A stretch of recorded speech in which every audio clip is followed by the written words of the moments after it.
निघालो आपणकडे. ट्रॅफिक होतं म्हणून मी झोपून गेली. मला द्यायचं होतं आपणला सरप्राईज. आपण मला बघून खूप खुश झाले. नंतर फिश बनवले होते. नंतर टॉयज बरोबर खूप एन्जॉय केली. आता आला नेक्स्ट डे, मग म्हणजे गुढीपाडवा. नंतर आम्ही प्रसाद रेडी केला. म्हणजे खूप छान सजवलं होतं. आम्ही गुढीपाडव्याची पूजा केली.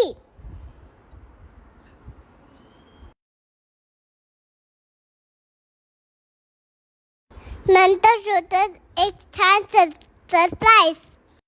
आम्ही घेतली आपल्याला नवीन गाडी. आम्ही निघालो गाडी घेऊन मंदिराकडे.